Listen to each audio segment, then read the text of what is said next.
සමාජ සංගායනා සමන්ත චක්කවාලේසු අත්‍රා ගච්ඡන්තු දේවතා සද්දම්මං මුනි රාජස්ස සුනන්තු සග්ග මොක්කදං ධම්මස්සවන කාලෝ අයං බදන්තා ධම්මස්සවන කාලෝ අයං බදන්තා ධම්මස්සවන කාලෝ අයං බදන්තා නමෝ තස්ස භගවතෝ අරහතෝ සම්මා සම්බුද්දස්ස සත්තිමේ භික්ඛවේ උදකූපමා පුද්ගලෝ සන්තෝ සංවිජ්ජමානෝ ලෝකස්මින් තී. ලස්සන දවසක හිමිදිරි උදෑසන අවදි වෙලා ඊටාම වටිනා කියන දවසක් ගෙවන්න බලාපොරොත්තු වෙමින් ඉන්න අපේ සදහැවත් වාසනාවන්ත කාරුණික පින්වතුනි, ඔය සෑම සිළු දෙනාගේම ජීවිතය එළිය කිරීමට හිරු මාධ්‍ය ජාලය, හිරු රූපවාහිනිය මේ උදෑසන වේලාව ඊටාම වටිනා කාල වේලාවක් ඔබ වෙනුවෙන් වෙන් කරලා තියෙන්නේ භාග්‍යවතුන් වහන්සේගේ ධර්මයේ තුලින් ජීවිතය දකින්න. ජීවිතය දකින්නවා කියලා කියන්නේ ඒ අය නිවැරදි මාවතට ප්‍රවේශ කරනවා කියන එකයි. ඇයි මේ කාල වේලාව මේ තරම් වෙන් කරලා ඔබ වෙනුවෙන් ලබා දෙන්නේ? මේ ලෝකයේ දුර්ලභම වූ තැනකට තමයි ඔබ පත් වෙලා ඉන්නේ. මේක තේරුම් ගන්නවා හිරු මාධ්‍ය ජාලයේ සභාපතිතුමා ඇතුළු කාර්ය මණ්ඩලය. මේ ලෝකයට manussත්වයේ කියන එක ඊටාම අපහසුයෙන් දුර්ලභව ලබාගත් දෙයක්. ඒ අපහසුයෙන් දුර්ලභව ලබාගත් මේ ජීවිතය අපි ආවේම పూర్ව භවයේ ඉඳන් කුමන කාරණයක් මතද කියන එක පළවෙනියෙන්ම නගන්න ඕනේ ප්‍රශ්නයක්. අපි ආවේ දූ දරුවන් හදන්න කියලා හිතාගෙන නම්, අපි ආවේ යාන වාහන ගන්න කියලා හිතාගෙන නම්, අපි ආවේ ගෙවල් දොරවල් හදන්න කියලා හිතාගෙන නම්, අපි ආවේ මිල මුදල් ටිකක් වැඩිපුර හම්බ කරන්න කියලා හිතාගෙන නම්, පඩිය වැඩි කරගන්න කියලා හිතාගෙන නම්, එහෙම නැත්නම් තවත් කෙනෙක් එක්ක සමගියෙන් ඉන්නවා හරි, එහෙම නැත්නම් තවත් කෙනෙක් එක්ක රණ්ඩු කරගන්නවා. මේක නම් ජීවිතය කියලා හිතාගෙන పూర్ව ජන්මයෙන් අපි මේ ලෝකෙට ආවා නම් අන්න අපිට මේ ගෙවන ජීවිතය පිළිබඳ ප්‍රශ්නයක් නැහැ. ප්‍රශ්නේ තියෙන්නේ ඔතන නෙවෙයි පින්වතුනි. ප්‍රශ්නේ තියෙන්නේ කොතනද? සැබවින්ම ප්‍රශ්නයක් තියෙන්නේ අපි මේ ලෝකයට ඇවිල්ලා මනුස්සාත්මයක් ලබාගෙන ක්‍රියා කරන දේ තුලද? නෑ. ඒ දේ තුල ලබන ප්‍රතිඵලය මොකද? එතන තමයි ප්‍රශ්නේ තියෙන්නේ. මේ ලෝකෙට ආවේ ඇයි? ඇවිල්ලා කරන්නේ මොකද්ද? ඒ කරන දේ තුල ප්‍රතිඵලය මොකක්ද? දැන් අපි මේ මිනිස්සෙක් කියලා ඉපදිලානේ තියෙන්නේ. ඇයි මිනිස් භාවයකට ආවේ? పూర్වේ මොනවා කරන්න නැද්ද? අපි මේ ප්‍රශ්නය නිරන්තරයෙන් හිතන්න ඕනි කාරණයක්. පෙර භවය තුල අපි ගොඩාක් වෙලාවට එක්ක දිව්‍ය ලෝකේ ඉන්නේ නැති. එහෙම නැත්නම් මනුස්ස ලෝකයේ තුල ඉන්නේ නැති. සමහරක් විට ත්‍රිසංගත ආත්මික හෝ പ്രേතවිසී හෝ අපායේ ඉඳලා ඒ කර්මය ගෙවලා කුසල ශක්තියක් పూర్වේ විපාක දීලා මේ මනුස්ස ලෝකෙට ආවෙන්නත් පුළුවන්. කොහොම වෙතත් අවසාන සිතුවිල්ලට නම් පිංගුතුනි අපිට හොඳ සිතුවිල්ලක් ඇවිල්ලා නම් තියෙනවා. ඒක නිසා තමයි භාග්‍යතුන් වහන්සේගේ දේශනාවේ සඳහන් වෙන කිච්චෝ මනුස්ස පටිලාභෝ, මේ ජීවිතය තුළ දුර්ලභම වූ manussත්වයේ ලබාගෙන තියෙන්නේ. එතකොට අපි පෙර ආත්මයෙන් ඇයි මේ ලෝකෙට ආවේ? මෙන්න මේ ප්‍රශ්නය නිරන්තරයෙන් හිතන්න ඕනි. ගිය ආත්මයේ තුල අපි හිතමු මිනිසත් බවක් ලබාගත්ත, භාග්‍යතුන් වහන්සේගේ ධර්මය අහන බෞද්ධයෙක් වෙලා බුදුදහම අනුගමනය කරන කෙනෙක් වෙලා ඉපදිලා ආවේ කියලා. එහෙම හිටියනම් අපි ඒ දවස්වල මුමුණන්න ඇති ජාතිපි දුක්ඛා, ජරාපි දුක්ඛා, ව්‍යාධිපි දුක්ඛෝ, මරණම්පි දුක්ඛං, අප්පියේ සම්පයෝගෝ දුක්ඛෝ, පියේහි විප්පයෝගෝ දුක්ඛෝ, යම් පිච්ඡන් නලබති තම්පි දුක්ඛං සංකිට්ඨේන පංච උපාදානස්කන්ධා දුක්ඛ කියලා මේක නිරන්තරයෙන් අපි මෙනෙහි කරන්න ඇති කාරණයක්. එදා ඉඳන් ලෝභ දේශ මොහ මගින් ඇති කරන සිතුවිලි යටපත් කරමින්, අලෝභ දේශ මගින් ඇති කරන, අමෝහ මගින් ඇති කරන සිතුවිලි උද්දීපනය කරගෙන බොහෝ දේවල් අපි සිද්ධ කරා. ඒ තුල සිල් රකින්නවා කියලා එකක් කරන්නේ නැති. දන් දෙනවා කියලා කරන්නේ නැති, භාවනා කරනවා කියලා කරන්නේ නැති. මේවා මොනවා හරි දෙයක් අපේ ජීවිතේ අපි එකතු කරගත්ත ඇත්තෝ. එහෙම කරපු නිසා තමයි අපි මේ ලෝකයේ වටිනාම කියන තැනට එන්නේ. නැත්තම් අපි මාළුවෙක් වෙලා, කූඹියෙක් වෙලා, සතෙක් වෙලා ඉපදින්න තිබුණානේ. නමුත් එහෙම ඉපදෙන්නේ නැතුව මේ තැනටපත් උනේ ඇයි? පූර්වයේ කරන ලද බොහෝ පින්දාම් හේතු කොටගෙන. හොඳ අම්මා තාත්තා කෙනෙක්ගේ දරුවෙක් කියලා ඉපදුනෙත් අන්න ඒ නිසා. සමහර විට ඒක අඩුපාඩු වෙන්න පුළුවන්, එහෙම වෙන්න පුළුවන්. මේ බණ ටික අහන කෙනෙක් සමහර විට ශරීර අංගපසංග දුර්වලතාවයන් යම් යම් තියෙන්න පුළුවන්. නමුත් ඔබේ ශ්‍රවණේන්ද්‍රිය හොඳට වැඩ කරනවා නම්, ඒක හරහා මනස විඥානගත කරන්න පුළුවන් නම් ඔබ මේ ලෝකෙට පහළ වුණු වටිනා සම්පතක්. මාළුවෙක් අල්ලගෙන බණ කිව්වට මේ මාළුවාට තේරෙන්නේ නැහැ. බල්ලෙක් අල්ලගෙන බණ කිව්වට බල්ලට තේරෙන්නේ නැහැ. අලියෙක්, කොටියෙක්, වලසෙක්, ගැරන්ඩියෙක්, පොළඟෙක් මේ වගේ සත්ව වර්ගය අල්ලුවට බණ කියවුවට තේරෙන්නේ නැහැ. මේක තේරෙන්නේම මිනිස් වර්ගයාටමයි. ඒ විඥානගත කරන්න ඕනි. ඒතකොට මේ හේතුව හා ඵලය අතර සම්බන්ධතාවය අපි හොඳට තේරුම් ගන්න ඕනි. මේ මිනිස් භවයට ආවට පස්සේ අපේ අරමුණ තමයි මොකද්ද? මේ සංසාරයෙන් එතර වෙන්න හිතාගෙන තමයි ආවේ. මේක ජාතිපි දුක්ඛ, ජරාපි දුක්ඛ කියලා කීකේ ඉඳලා වැඩක් නැහැ. එතර වෙන්න මාවතක් හොයා ගන්න ඕනි. නමුත් මේ ලෝකෙට ආව මිනිස්සු අතරින් කීයෙන් කී දෙනාද මේ එතර වීම අරමුණු කරගෙන වැඩ කරන්නේ? ඒක බුදුහාමුදුරුවෝ දක්වන්නේ නියාගට ගන්න පස් ටිකක් පෙන්නලානේ. එතකොට මේ ලෝකෙට මිනිස් භවයක් ලබාගෙන පැමිණෙන අයගෙන් නැවත මනුස්ස ලෝකෙට හෝ දිව්‍ය ලෝකෙට මේ වගේ කුසල ශක්තියක් ඇති කරගන්න තැනකටපත් වෙන්නේ අර නියාගට ගත්ත පස් ප්‍රමාණයේ සුළු පිරිසක් විතරයි. ඔබත් ආරාධනා කරනවා ඒ සුළු පිරිස අතරට එන්න. මොකද මේ භව සංසාරයේ හරීම භයානක තැනක අපි ඉන්නේ. දුක් විඳිනවා කියන එකේ සීමාවක් නැහැ. ඒක නිසා ආන්න එතෙන්දී මේ ඊතර වෙන්න උත්සාහ කරන්නේ නැති මිනිස්සු උත්සාහ කරන මිනිස්සු අතර වෙනසක් තියෙනවා. මේ වෙනස භාග්‍යවතුන් වහන්සේ විවිධ තැන්වල දේශනා කරලා තියෙනවා. අංගුත්තර නිකායේන උද්දකූපම පුද්ගල කියන සූත්‍රය තුලත් බුදුහාමුදුරුවෝ මෙන්න මේ ඊතර වෙන පුද්ගලයන් හා ඊතර නොවන පුද්ගලයන් අතර වෙනස මේ ජලය උපමා කරගෙන දේශනා කරලා තියෙනවා. එතකොට පින්වතුනි මොකද්ද මේක? පළවෙනි එක මේකේ කරුණු 7ක් දක්වනවා. සත්‍තිමේ භික්කවේ උදකූපමා පුද්ගලෝ සන්තෝ සංවිජ්ජමානෝ ලෝකස්මින්.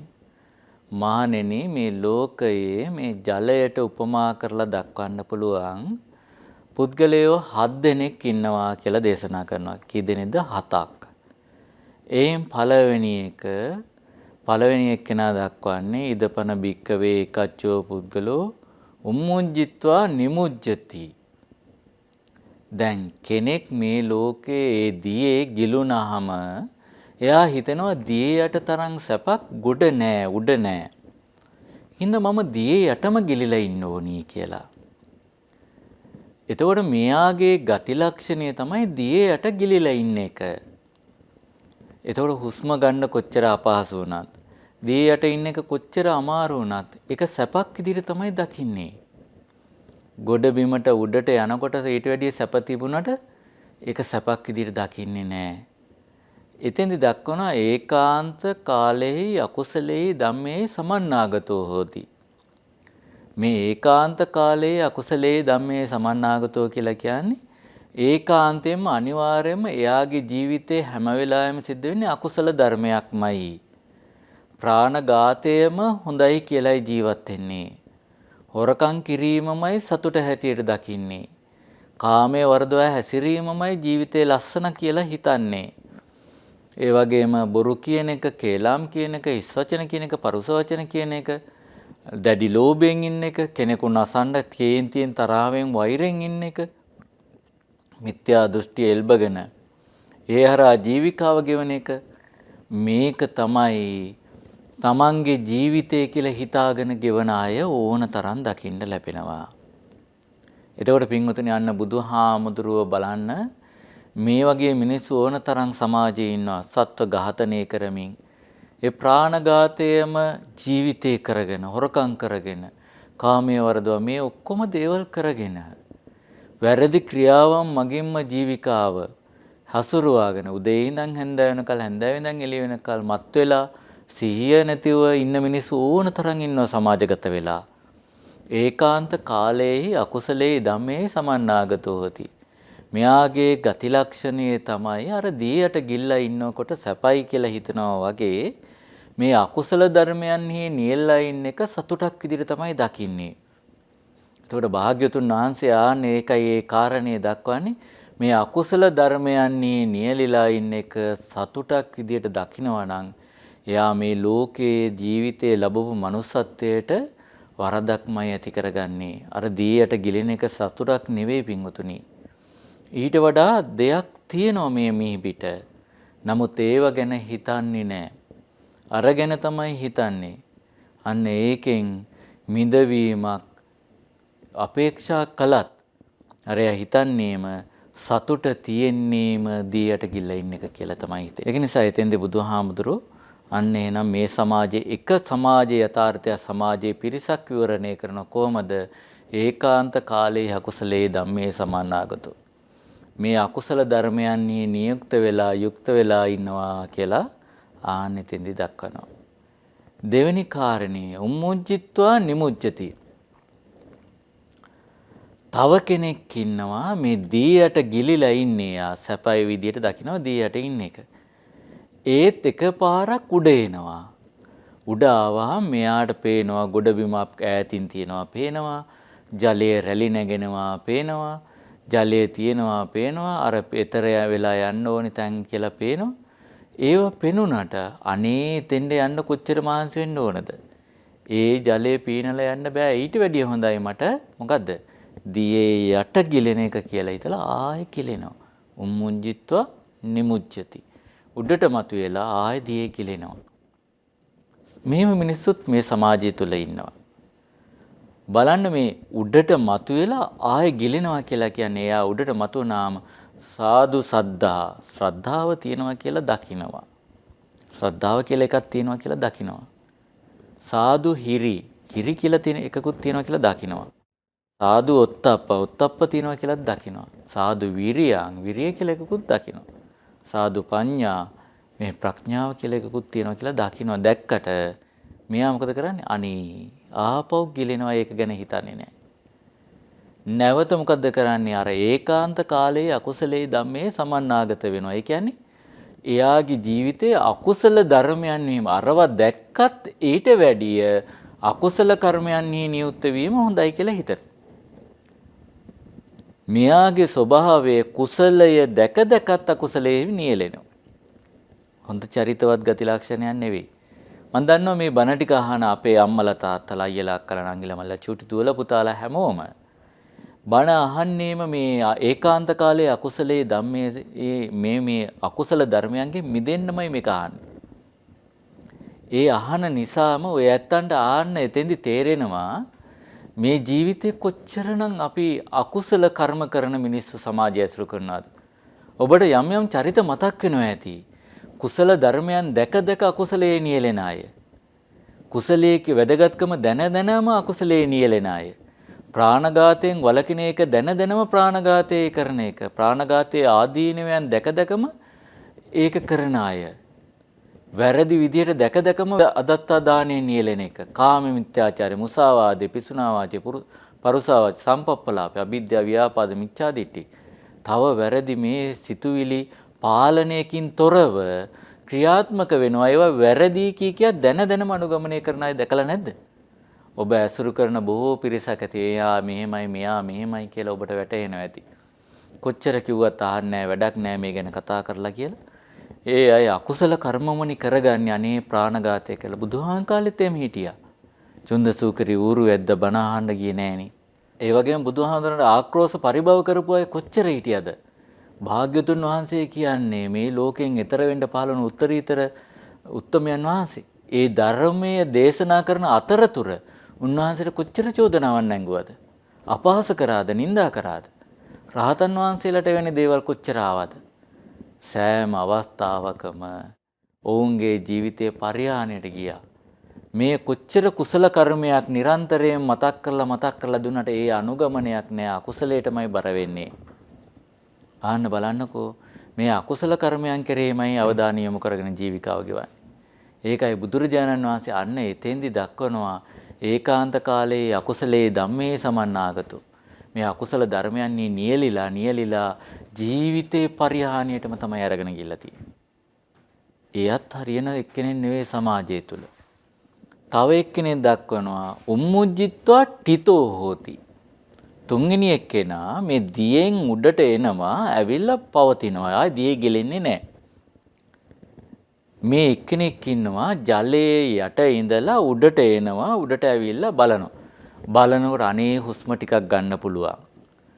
ඊළඟට මේ ලෝකයේ තුල පේන්න පටන් ගන්නවා. මෙයා කෙලින්ම බලාගෙන ඉන්නේ ආයේ දෙපැත්ත බලන්නේ නැහැ. කිසිදු ඔළුව හෙල්ලිල්ලක් නැහැ. ඔය බලාගත් අතේ බලාගෙන ඉන්නවා. මේ බලාගෙන ඉන්න පුද්ගලයාගේ ගති ලක්ෂණය තමයි මෙයා දකින්න සාදු සද්ධා. ශ්‍රද්ධාව හොඳයි. ශ්‍රද්ධාවක් කියලා දකිනවා. ශ්‍රද්ධාව කියන්නේ මොකද්ද? ශ්‍රද්ධාව කියලා කියන්නේ බුදුරජාණන් වහන්සේගේ දේශනාව සද්ධාති තථාගතස්ස බෝධි බුදුහාමුදුරුව පිළිබඳව ඒ ධර්මයේ පිළිබඳව අදාහා ගැනීම විශ්වාස කර ගැනීම.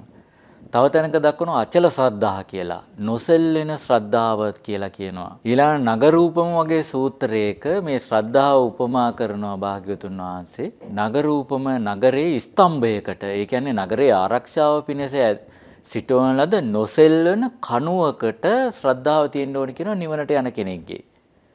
ස්තම්භයක් වගේ කණුවක් වගේ නොසෙල්ලුවේ ශ්‍රද්ධාව පිටවන්න. ඒ මොකක් පිළිබඳව? ඉතිපිසෝ භගවා අරහං සම්මා සම්බුද්ධෝ විජ්ජාචරණ සම්පන්නෝ සුගතෝ ලෝකවිදු අනුත්තරෝ පුරිස ධම්ම සාරති සත්තා දේවමනුසාන බුද්ධෝ භගවාති. නගරූපම සූත්‍රයේ. මේකදී බුදුහාමුදුරුවෝ දක්වන්නේ මේ ශ්‍රද්ධාව පිහිටුවා ගත්ත කෙනාට මොකද වෙන්නේ? අන්න නොසැලෙන ශ්‍රද්ධාව. සෙලවෙන්නේ නැති ශ්‍රද්ධාවෙන් යුක්තයි කියලා තමයි එතෙන්දී දේශනා කරන්නේ. සෙලවෙන්නේ නැහැ. නොසෙල්වෙන ශ්‍රද්ධාවෙන් යුක්තයි කියලායි කියන්නේ. ඒතකොට අචල ශ්‍රද්ධා කියලාත් ඒකට කියනවා. තමන් පිටිපස්සෙන් එන දෙයක් නිවනට යන බීජයක් ඇටියට සද්ධා බීජං කියලා දැක්කුවා. එහෙනම් මේ නිවනේ පදනම මූලික સિદ્ધාන්තයේ ශ්‍රද්ධාව. ඒ වගේම හිරි කියන එක ලැජ්ජාව කියන එක තියෙන්නත් ඕනි. පව් කරනකොට ලැජ්ජාව කියන එක ඇති වෙන්න ඕනි. අනේ මෙහෙම දෙයක් කරන්න හොඳ නෑ නිමා. ඒ වගේ දෙයක් කරොත් මට මොකද වෙන්නේ? මගේ දූ දරුවන්ට මොකද වෙන්නේ? මගේ අමුසමියන්ට මොකද වෙන්නේ? මගේ දෙමව්පියන්ට මොකද වෙන්නේ? ඒ නිසා මම මේන් වළකින්න ඕනි කියලා අන ලැජ්ජාව ඇති වෙන්න ඕනි. ඊළඟට බය කියන එක ඇති වෙන්න ඕනි. තමන්ගේ හිත තුල බිය කියන දේවල් ඇති වෙන්න ඕනි. එතකොට මේ බය කියන දේවල් ඇති වුණාම ආන්න හිත දමණය වෙනවා, පාලනය වෙනවා. ඒවා සංවරශීලී භාවයටපත් වෙනවා. ඊළඟට බුදුරජාණන් වහන්සේගේ දේශනාවේ බලන්න ඔත්තප්ප බිය කියන එක තියෙන්න ඕනි. ඊළඟට වීරිය කියන එක හඳුන්වනකොට අපිට දක්වන්නේ මේ අකුසලයන් ප්‍රහීණයටත් කුසලයන් උද්දීපනයටත් තමයි වීරිය කරන්න ඕනි. තමන් තුළ මෙච්චර කාලයක් වැරදි ක්‍රියාවන් අනුගමනය කරනවා නැති කරන්න වීරිය කරන්න ඕනි. මෙතෙක් කාලයක් අනුගමනය නොකරපු හොඳ කුසල ශක්තියින් තියෙනවා නම් සිල් රකින්නවා, භාවනා කරනවා, හිත දියුණු කරනවා, සතිය පිහිටවනවා. මේ දියුණු කරන මානසික සුවයක් ඇති කරගන්න අවශ්‍යතාවයක් තියෙනවා නම් ආන් ඒව සංවර්ධනය කරගන්න කියලා කිව්වා. ඒකටයි වීරිය වඩන්නේ. ඊළාට ප්‍රඥාව මෙහෙවන්න.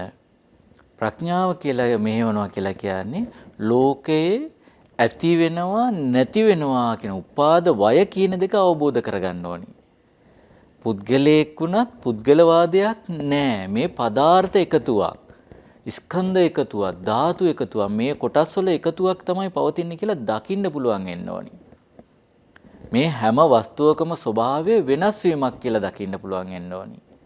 එහෙම දකිනවා නම් මේක වෙනස් වීමක් කියලා අවබෝධයක් ඇති වෙනවා නම් මේ බලන්න මම වාඩි වුණු කෙනා නෙවෙයි නැගිටින්නේ. මේ ශරීර ඉන්ද්‍රියයන් ඇස කන නාසය දිව ශරීර මේ ඔක්කොම ඉන්ද්‍රියයන්ගේ වෙනස් වීම මොහු කුරා යම ඉන්ද්‍රියානම් පරිපාකු. මේ වගේ වෙනස් වීමක් තමයි තියෙන්නේ. ඒක නිසා ඇති වුණ දේ ඒ වෙලාවෙම නැති වෙනවා. මේ ෂණයක් ගන්නකොට කෝටි ප්‍රකෝටි ගාණින් ශරීරය වෙනස් වෙනවා, සිතත් වෙනස් වෙනවා, සිතුවිලිත් වෙනස් වෙනවා. මේක අනිත්‍යයි දුකයි අනාත්මයි විදිහට දකින්න වෙනවා. මගේ කියලා කිසි දෙයක් නැහැ කියලා දකින්න පුළුවන් වෙන්න ඕනි. ඊළඟ උපාද තිති භංග ඇති වෙනවා පවතිනවා නැති වෙනවා කියලා දකින්න පුළුවන් වෙන්න ඕනි. අනිත්‍ය සංඥාව නිතර නිතර වඩන්න පුළුවන්කම තියෙන්න ඕනි. ඒ අනිත්‍ය සංඥාවෙන් හුස්ම ගැන හරි ශරීරය ගැන හරි ඉන්ද්‍රියයන් ගැන හරි ඕනෑම දෙයක් පිළිබඳව දකින්න පුළුවන් වෙන්න ඕනි. ඒක නිසා අතීතයේ සිදුවීම් වැඩක් නැහැ අනාගතය ගැනත් වැඩක් නැහැ වර්තමානයේ ජීවත් වෙන්න ඕනි ඉරියව් පිහිටවනකොට ඒ විදිහට පිහිටුවාගෙන ජීවත් වෙන්න පුළුවන් නම් ආන්න එතෙන්ද කියනවා බුදුහාමුදුරුවෝ ප්‍රඥාව මේවලා ක්‍රියා කරන කෙනෙක් වෙනවා. මේ ප්‍රඥාව ඇති කරගෙන යන්න ඕනේ අනිත්‍ය සංඥාවත් එක්ක. අපිට දකින්න පුළුවන් නම් දැන් මේ උම්මුජ්ජිත්වා ටිතෝ හෝති. මෙයා මේව දකින්නවා තියනවා කියලා හැබැයි අනුගමනයක් නැහැ. ශ්‍රද්ධාව, හිරි, ඔත්තප්ප, වීරිය, ප්‍රඥා මේවා දකින්නවා හැබැයි සංවර්ධනයක් නැහැ. ඒ නිසා මේ සූත්‍රයේදී මෙතෙන්දී කියනවා මේ තුන්වෙනියට සංවර්ධනයක් නැහැ. වර්ධනීය වීමක් නැහැ. පෝෂණය වීමක් නැහැ. එයාගේ දියුණු මානසිකත්වයක් ඇති කරගෙන නැහැ. මේ දියුණු මානසිකත්වයක් නැති නිසා මොකද්ද වෙන්නේ? ජීවිතේ යම් යම් අඩුපාඩු ඇති කරගෙන තමයි ජීවත් වෙන්නේ. අකුසලයකුත් නැහැ, කුසලයකුත් නැහැ. මොකක්වත් සිද්ධ නොකර. නමුත් චේතනාහම් භික්කවේ කම්මං වදාමි. එහෙමනි දේශනා කළා තින්නේ. චේතනාව තමයි කර්මය කියලා කියන්නේ. දැන් මෙයාගේ හිතෙන් හිතන්න පුළුවන් යම් දෙයක ඇලීමක් ඇති කරගන්නවා, ගැටීමක් ඇති කරගන්නවා. ඒතකොට ඇලීම් ගැටීම් දෙකක් කියලා කියන්නේ අකුසල චෛතසිකයක් ඇති කරගන්න පුළුවන්.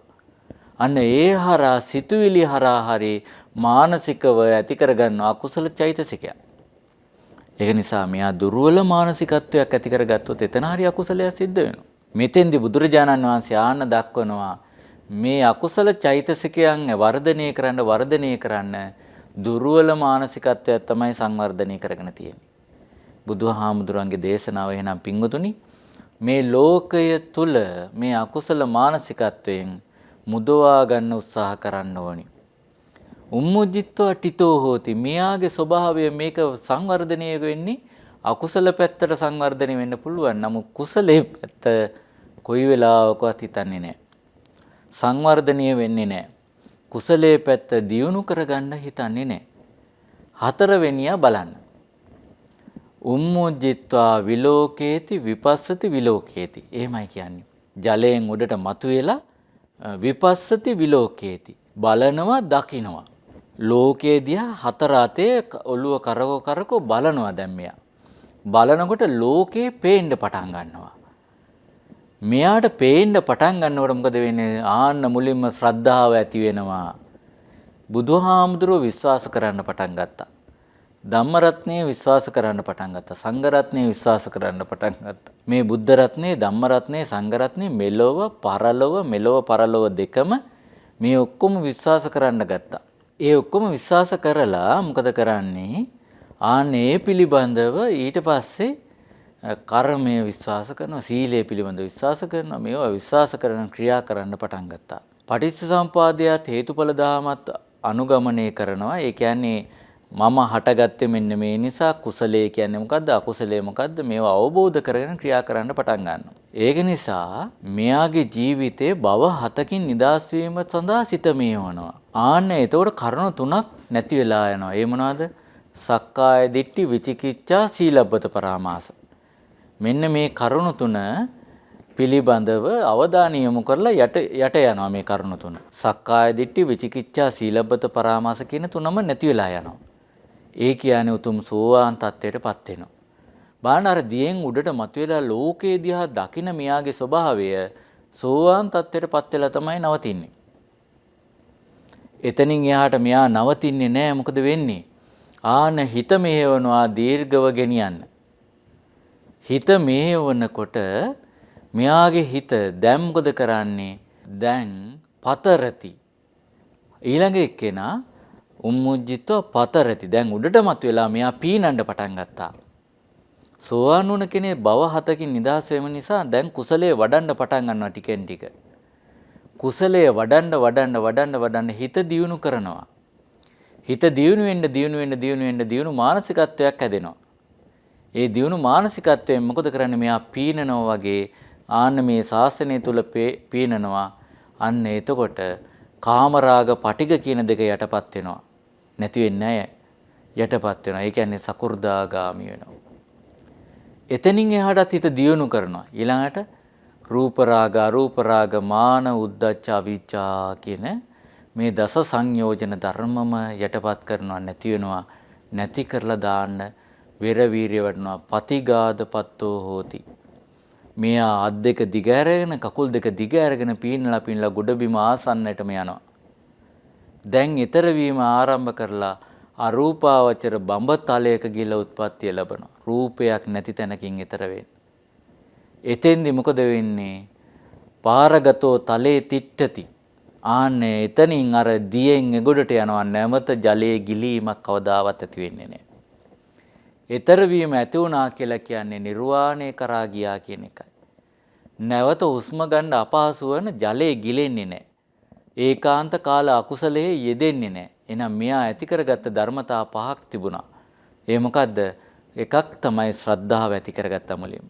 ඊළඟට හිරිය ඇති කරගත්තා. ඊළඟට ඔත්තප්ප ඇති කරගත්තා. ඊළඟට වීරිය වැඩුවා. ඊළඟ ප්‍රඥාව මෙහෙवला ගතේ තිතේ නිසින්නේ සුත්තේ ජාගරිතේ සම්පජානකාරියෝති.